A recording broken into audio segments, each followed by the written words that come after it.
Hey, Patrick, I want you to listen to this. What if you didn't come here to change? What if you came here to claim your magic?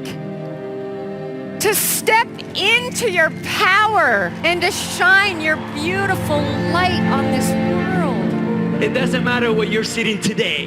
Do not let your past define your future.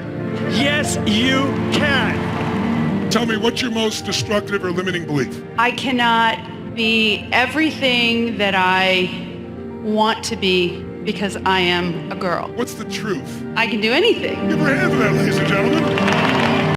Tell me, how did that make you feel? It felt it felt bad, man. It just didn't motivate me. It was pretty flamboyant. Okay. It's kind of in a way where it's so showy that you're just there's nothing authentic about it. So yeah, those kind of videos don't really do it for me. Okay. So in today's episode on the Introspection Hour, Patrick and I are going to talk about and discuss why motivational speeches and motivational gurus actually doesn't work for everybody. And so if you guys haven't already done so, make sure you hit that like and subscribe button. And so for today's episode, we're going to break it down into 3 different segments. The first one, why motivational speeches do not work. 2 is why you need to find your why factor, or rather why you need to find internal motivation to actually get to where you want to go. And last but not least is why you need to have good discipline and why discipline is more important than motivation. So Patrick, the first one that I want to talk about today is why motivational speeches and why motivational gurus actually don't work for everybody, or in fact, a majority of people. And for example, you've had motivations you want to do in your life. Let's just straight up say the basic one. Losing weight or going to the gym. We've all been there, you've been there. Every year you want to go New Year's Eve, you're ready to sign up for your new gym membership. What initially motivates you to want to go to the gym? And tell me your story. Yeah, Brian, I am the epitome of the average person that started all of these, right? So exercise, weight loss, eat healthy, stop watching so much TV, don't drink too much, whatever it was. I've had so many of these that I've started, from some sort of reason. And exercise was always, you get a girl. If you get a girl, then you got to keep the girl. If you keep the girl, then, it just keeps going on. And then losing weight or eating healthy is because someone, some new diet fad, keto diet, I looked into it, right? And I've started a lot of things. I've always started exercise, right? Let's take exercise, for example. I've always started and stopped exercising. And it can I did gym memberships. I went with my wife. We signed up for Orange Theory. And there were even moments in when we had gym memberships where I had to force myself to go. And then I would come back and I'd still feel defeated. And it bothers me till this day because there's something missing and I can't get over that hump. I can't get over something where everything that I start, a lot of things that I start, I stop within, a month. Maybe I make it 6 weeks, right? I don't know if any of my New Year's resolutions ever went past January. Let's put it that way, right? Why is that, Brian? This is actually a very common thing for a lot of people, right? For example, we've all been there, right? The New Year's resolution, I want to lose weight, got to sign up for a gym membership. And I think the problem lies for most people is that, well, one, the motivation is strong initially, but I want to break it down into internal and external motivation. So in your case, you're talking about, for example, getting a girlfriend. If you already had a girlfriend, you're trying to maintain your physique. And I feel like that's a horrible motivator for you to go to the gym, right? Let's take for me, for example. I tell this to my patients all the time. Patrick, I hate going to the gym. Wait, hold on. You hate going to the gym, Brian. For people that only see Brian's face, his body's pretty ripped. You guys don't understand. He has probably 2% body fat or something, and a 6-pack of abs, and he's bench pressing 50% more than his body weight or something like that, right? You're pretty fit for all things considered, right, Brian? You hate working out. Let me pay you that $50 to say all that stuff later, okay? But let's face it, you you hate work. Let's talk about why do you hate working Yeah. out? Like, what stops you first? Like, what is it about working out that you don't like? I don't know if it's I don't like it, but I always find an excuse not to do it, or I'll Okay. always do it tomorrow, right? You hold it off for later, and there's this echo that goes into my mind about I'm not doing it at the right time. I'm not doing it the right way. I'm not doing it hard enough, right? Like there's so many things where you tell yourself, I tell myself, I'm not doing it right, so why bother? If you're not gonna do it right, don't do it. Like kind of that phrase keeps coming to my head. That's actually an interesting thing you bring about, but let's talk about that in a second, actually. So, Yeah. my motivation to work out, Pat, is that I'm in home health. I work with a lot of senior citizens, right, and with physical Yeah. therapy. A lot of these people are dealing with things like heart disease, stroke, heart attacks, and all of these factors where I don't want to be like that growing up. Yeah. You know, I've had some patients who are like 50 years old, and sad to say, for us, that's 15 years, you know, from our current age now, Yeah. who are in wheelchairs or they just have debility because they suffered a stroke and made poor life choices. That's my motivation. It's not about having that, you know, tough chest look, and I mean, it's kind of nice, right? But that's not my driving motivation. My motivation is that I do not want to end up debilitated, and that's why I force myself. So then, like, it's weird because, you know, people just be like, oh, Patrick, you're so skinny, you eat a lot, but you look healthy. You know, you go to the doctor's office, they say I'm fine. Sure, I exercise a little more. Then, like, should I be doing more, Brian? Or, you know, where, again, this part comes out, like, are you doing enough, right? Do you need to do more? It's this weird tug of war that goes on. And that's kind of what stops me. So like I don't exercise for that reason because maybe I'm okay like this, right? Like, so where does that motivation you say from your, you know, seeing your parents and seeing your patients and everything? How does that translate to someone like me who doesn't see it, right? Like I'm trying to keep up with a 3-year-old. Here, I got you right here, okay?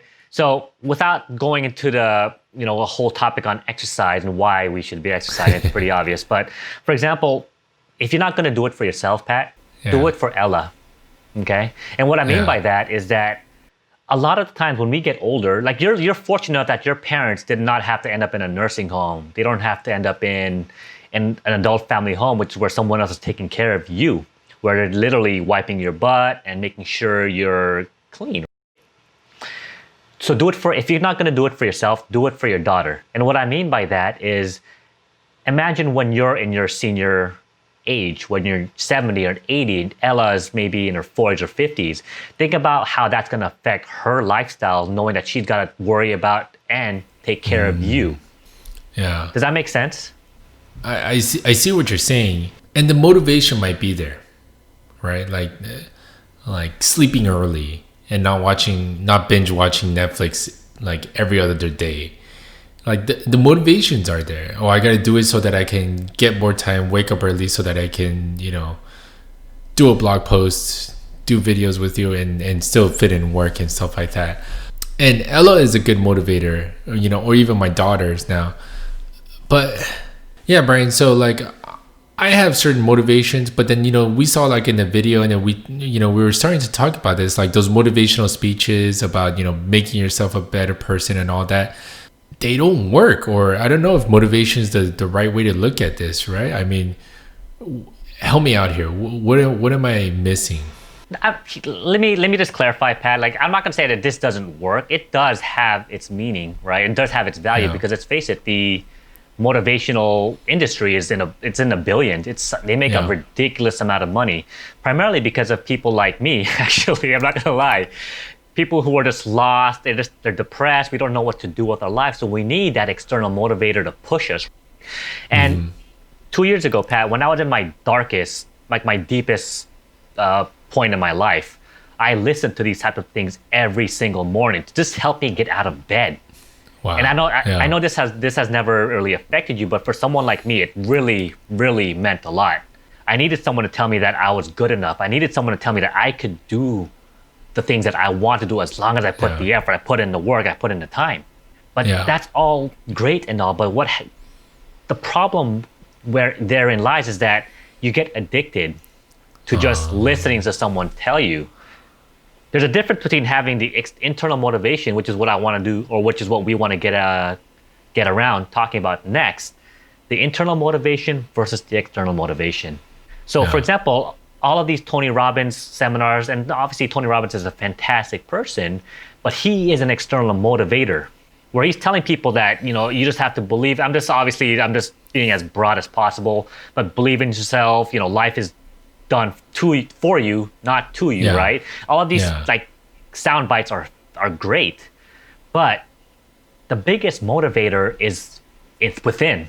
Yeah. I mean, I could name a lot of people where they, like my mom, for example, okay? She listens to Joel Osteen, and Joel Osteen is more of the religious motivator. I'm not sure if you're familiar with him or not.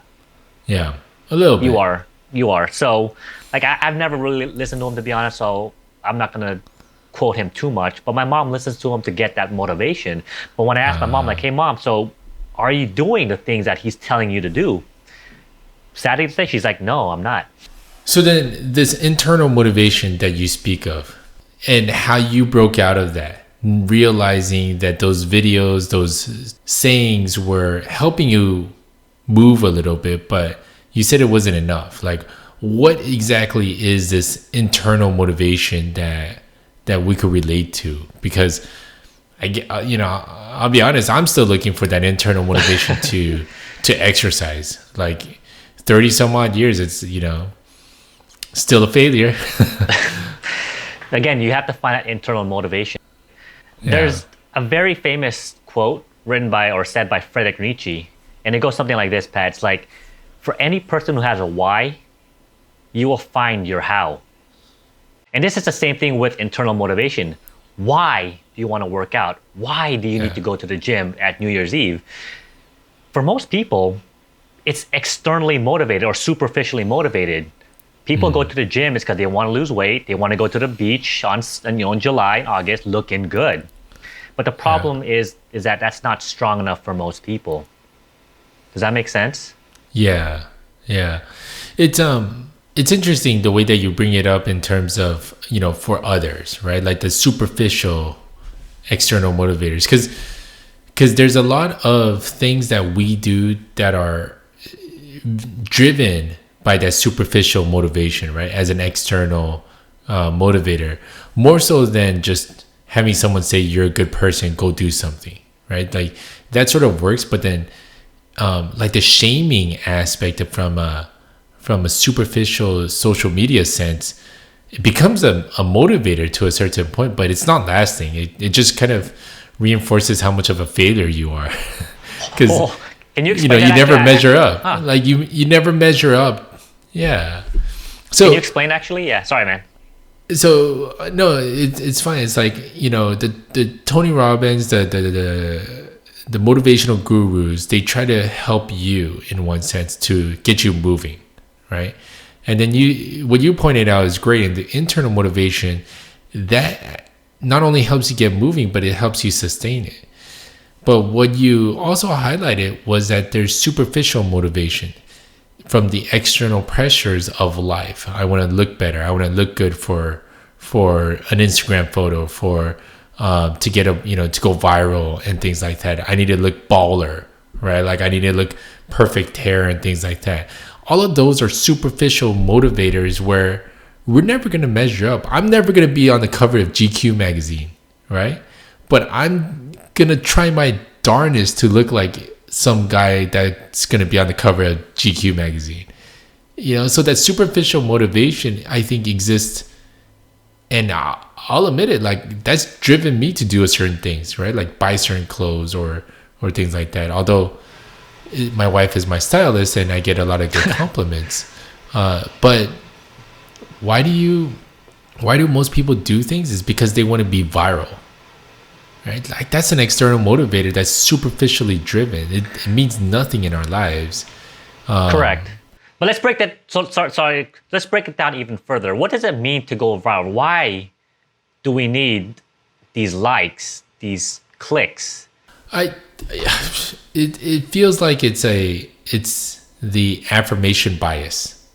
I'm succeeding, I'm doing all right if I get likes and I go viral and people see me and they like me, right? So it's just like this affirmation bias we need to tell each other so that we have this positive, seemingly positive echo chamber. But it's not lasting, Brian, which is, kind of going back to this motivational and this internal motivation. Like you've been, I would say you've been successful having a couple things in your life be internally motivated where you're going even when you thought you wanted to stop, right? Like what has that been?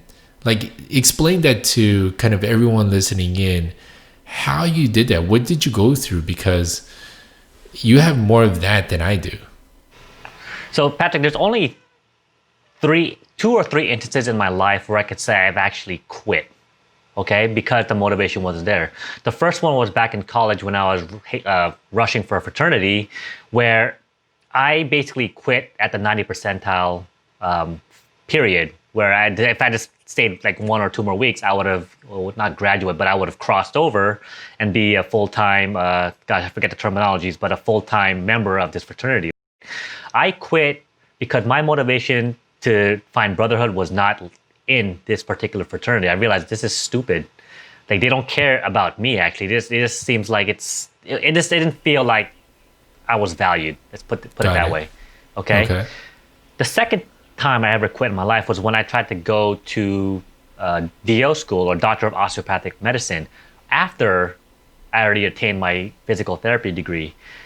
The reason why is because my ex-girlfriend wanted me to be a doctor. We've all had that before, where like our parents want us to be doctors, lawyers, businesses, where in fact we don't want to do that, but we're doing it because our parents wanted to. Yeah. And you see a lot of these people who are just miserable. Let's say they do get the doctor's degree, but they're just miserable. Yeah. Again, that's external motivation. That didn't work out. Mind blown right now, right? That one. All right. What was your third one? The third one, well, I guess I only had two in that case. Those are the only two times where I saw myself really, truly just quit and gave up. Okay. Yeah. So those were things where you recognize, the external motivator and motivations weren't there. Mm-hmm. Like you've done a couple of things where your internal motivation, besides exercise, carried you through, right? Like it helped you continue. Like give us some examples of that. Okay. So the internal motivation for myself, especially particularly now, and I'm still trying to find, you want to call it the purpose in life, but meaning is that I really, like the channels that we're doing, this Introspection Hour brand, YouTube podcast that we're doing, I'm really motivated to see it grow into something bigger. Okay. You might be asking why? Because I like creativity, I like talking, and I like making videos. I've talked about this before in our previous episodes. The creative aspect for me to do these things is what drives me. Initially, it was the drive to prove my ex-girlfriend wrong. I mean, there's always some type of like external motivator, but I realized the more that I do this, it gives me purpose and meaning in life. As weird as that sounds. Yeah, and those are, that's a really great example. And you brought up something off camera that I wanted to bring up, Brian, where you were talking about the need to change. Like, what was that saying that you said? So I don't remember where I got this from, but this is something that really stuck with me. And this is actually really important for a lot of people to realize. For example, why people change versus why people stay the same. The willingness to change must be greater than your willingness to stay the same. Does that make sense? Yeah, say that one more time for everyone. Your willingness to change must be greater than your willingness to stay the same. What I mean by this is, for example, a lot of times the people who are successful, like The Rock, Dwayne "The Rock" Johnson, right? If you guys have not seen his motivational speech to the LA Lakers, he talks about his life and how he basically was homeless for a while, right? Living in his car. We've all heard those stories of people who live in their cars, people who are basically just living on the streets who made it big. J.K. Rowling, for example, who wrote Harry Potter. They realized that they didn't want to continue living that same mundane life that they were living. They, like so many people who make it big in life, they realize that they are more capable than they really are. If the fact that they just believe in themselves, they put in the work, they reduce their fear of that failure, right? Fear of failure is huge. for why people Yeah. don't start something or continue. Yeah. And they saw something greater within themselves, that they realized that I can do more. You know, that saying that you brought up of like the willingness to change needs to be greater than the willingness to stay the same. I feel like that's such a great insight because we all have something external that motivates us to do something. It could be our daughters. It could be, you find that you don't want to be a burden to, others when you're growing older, or you don't want health problems, so you exercise. You can start with an external motivation, but at some point it needs to become internal for you. And even for you on a lot of different things, the creativity, you wanted to keep changing yourself and not stay the same person you were, which you were not happy with, right? And that's driving your creativity, that's driving your skills improvement, everything that you've been learning how to do. Photography, which if you guys like photography, you should check out Brian's photography stuff. But that shift, going from some sort of external motivation to an internal, and that everyone has to find a point to amass a greater willingness to change themselves. Like, it sounds kind of superficial, but if you just dwell on that for a moment, like, how big is your desire to change versus how big is your desire to stay the same? I feel like then, like you pointed out, that why, we are doing it for some sort of internal motivation that we know is lasting, right? And it sticks with us. We need the internal motivation to actually stick through the hard times, which kind of, brings me to something that we wanted to talk about, we introduced in the beginning, which is, the discipline that is needed in order to actually make use of that motivation. Because at this point, all we've talked about was starting something, right, Brian? How do we keep going? How do you keep going? And what are the moments when you want to stop, when you want to quit on something new or on something? Just bring it back to exercise for us, or at least for me and for the millions of people who keep trying to exercise but stop themselves. Let's say we do have some sort of internal motivation, like you pointed out for me. I don't want to be a burden to Ella in my old age. I want to be there physically, mentally, emotionally, right? Okay, great. I have this internal motivation and this kind of goal setting in a sense. But I go back to all my failures of starting exercises and stopping, and gyms and, workout equipment, reading hours. I think I spent more hours reading about exercise than actually exercising, right? So like you talked about discipline. What is that in terms of changing ourselves? What does that mean with the internal motivation? So discipline is it's kind of a word that's kind of been thrown out there, right? You got to have discipline. Yeah. We hear this pretty much since we were like in grade school. Like discipline is that fundamental characteristic that keeps you to keep going. In your case, let's talk about exercise, for example. Why are so many people undisciplined to continue their workout? And for most people, it's because they're lazy. Yeah. Not gonna lie, I'm lazy. I tell my mom this all the time. I tell you this, like, it's so much easier for me. Like, it's 6 o'clock, I should go to the gym. I could just sit home and watch TV or play video games. It's so much easier. Yeah. But the problem therein is, like, I feel bad afterwards. Like, crap, I should have gone to the gym, or I'll just do it tomorrow. Tomorrow comes and maybe something else happens. I get busy with work and I'm like, I'm tired. Yeah. Like, the one thing that people need to understand, this is particularly for exercise, is that our bodies, our minds, is always going to take the path of least resistance. Does that make sense? Yeah. So that's why it's easier for us to just come home, throw our bags on the couch, and just flip the TV on, and that's how our night's going to end. Because we're tired every day. For a lot of people, it's every day. Path of least resistance, right here, buddy. Right here. So going back to what you were saying, discipline, again, exercise. Yeah. Start with something small and attainable. Yeah. Right? This is important because we see, like, what you were saying, Men's Magazine with the people with six packs, and you brought up an interesting point about what you were reading about doing an exercise every hour. Yeah. For some people, that's great, but for others, that's like, I'm not gonna do that, bro. So in your case, it doesn't have to be going to the gym. Find something that you like to do. Again, strictly speaking about exercise, find something that you enjoy doing.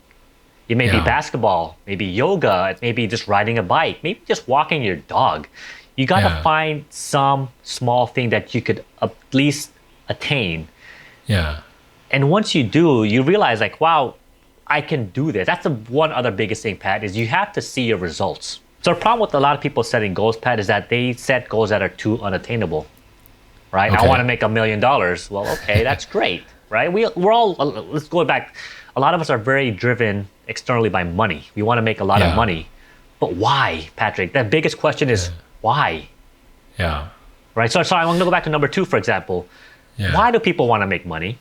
They want to have nice things, or they want to, they think that's the status of you made it, like success. Is it though? Why? So again, why? Why do you need this? Why do you need that status? Why do you need that nice car, nice house? Yeah, I think it's just the superficial, affirmation that people are searching for, right? Like, they just want money to be part of that club, the millionaires club and things like that. So, no, I hear you. And these reasons of why we give ourselves and that break down our discipline, right? Or if you don't have discipline like me, then you're just starting and stopping all the time. You did mention making it attainable, and that's great. I think one thing that you've also, and I've figured out at least this much, is the expectations. They do need to be results driven, but we set these goals that are so far away, and then we look at the wrong people to guide those goals and milestones. So setting goals is one thing, but you make a point to set goals that are attainable for us, right? And when you look at some of these motivational videos, workout programs, and things like that, you can do this, P90X. How many times did I start P90X, right? Like thinking I was going to look like P90X, right?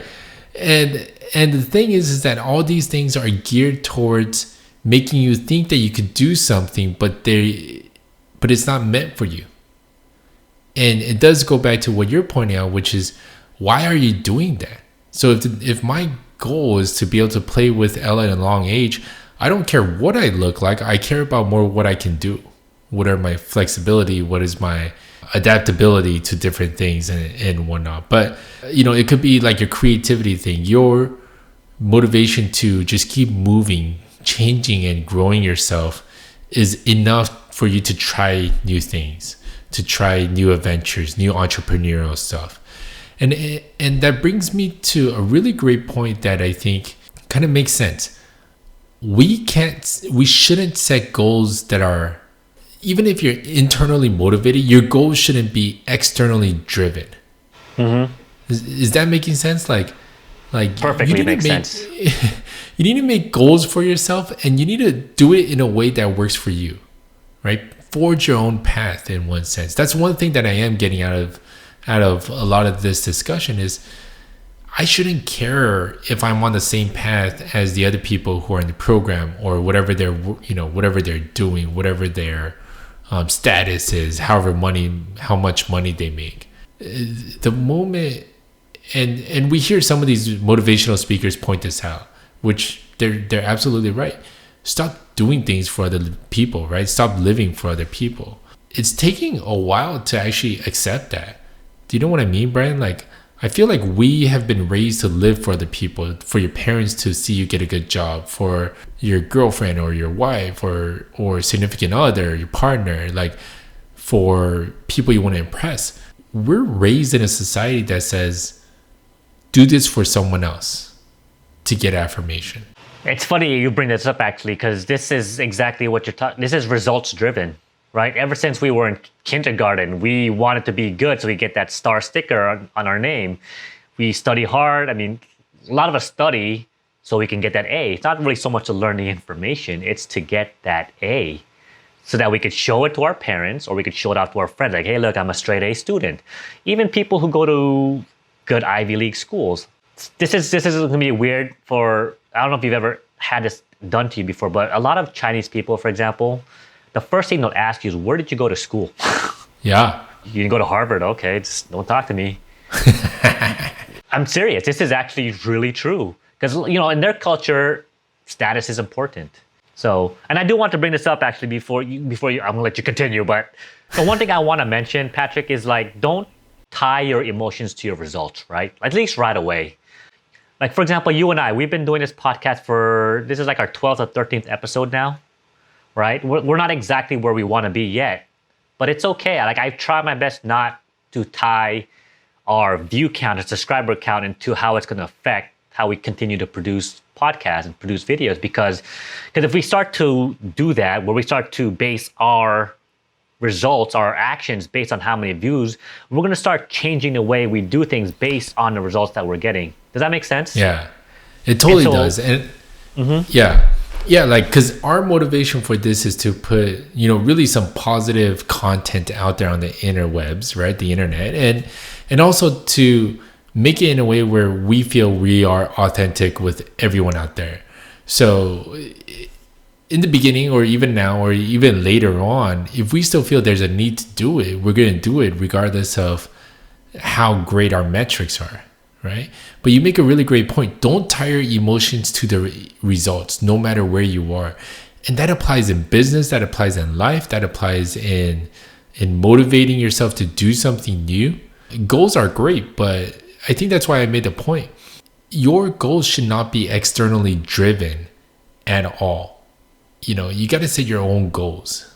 So I'm going to walk 2 miles. Why? Because I'm just saying I'm going to exercise and I'm going to do it. And then I'm going to get there. Takes me 2 weeks, takes me 2 months, takes me 2 hours, whatever it is. But the goals definitely not being tied to the results, not being tied to emotions. Oh, that's so important, because I can relate in the sense that, like, my result or lack thereof produce so many different emotions and thoughts in my head that it made my willingness to change smaller than my willingness to stay the same, to go back to that principle. And that, man, mind blown number 2, Brian's on the road today. So, like, for example, again, like, we're not getting the results, Pat, but I bet you anything, you've learned a lot while doing all these things that we're doing, right? These podcasts, these videos. I'm sure you've learned a lot. I've learned a lot through the skills that I have to do to edit, to do all of these things that require us to produce something. So that's why I feel like an internal motivation is really important, because you cannot, again, tying your emotions to the results.